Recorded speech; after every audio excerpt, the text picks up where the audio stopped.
In front of the camera I have Eric Macdonald. For me, we met each other 2 years ago in Paris in the sport club, but my followers don't know you. Can you give a short introduction of who you are, what you did and what you do right now? Okay, well, I'm retired right now and I'm renovating a home in France, and I live between France and Burgundy and Miami.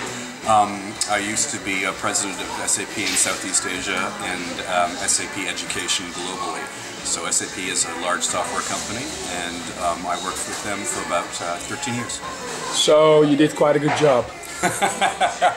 Well, it went well. I enjoyed it. I think you are quite successful. I mean, you own a bunch of houses, you travel around the world, you live during the summers, you live in France, the winters in Miami. Are you a happy person? Yes. Yeah? Are you also sometimes not happy? Well, like everybody else, I'm not addled in the brain. Of course, there's days where you're frustrated, or there's days where you're tired, or there's days where you exercise and go get some sleep, and usually it's good. And how important is money? Money is important as a means to an end.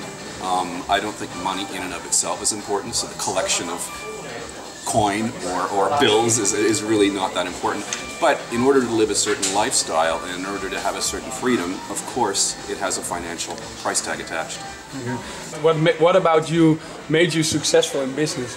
I think a variety of things. Having good teams, obviously, people often say that, but fostering that talent and having mixed teams, meaning women, men, people of different races, and so you had different points of view, especially important when you're working in an international company.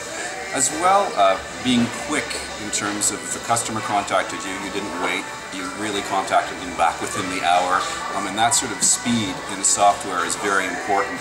The way things go today, if you're not reacting, if you're not even planning ahead so that you don't have to react, then you fall behind.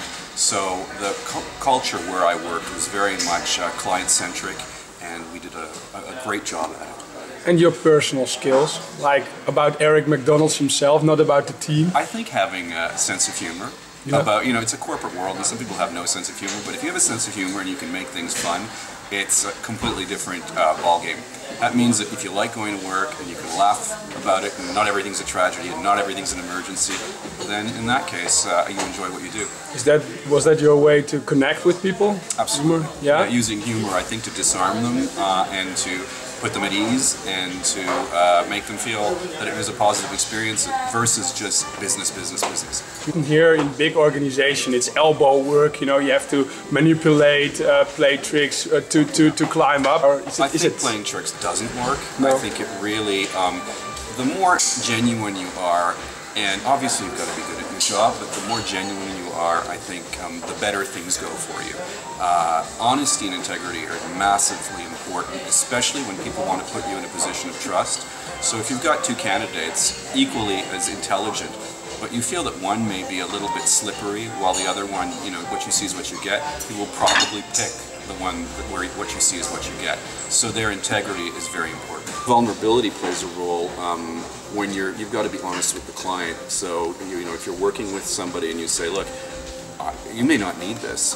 This is what you're going to need, in my honest opinion. Then you establish a position of trust, and then they start to believe you, and they will come back and they'll buy more stuff. That's fine. So from that standpoint, it's vulnerable because you're telling them the absolutely honest truth about what they need and don't need. Do you have some advice for people, like some general advice you want to give to my followers? I think the thing that's helped me the most in terms of success is making realistic lists and knocking things off as you do them item by item by item.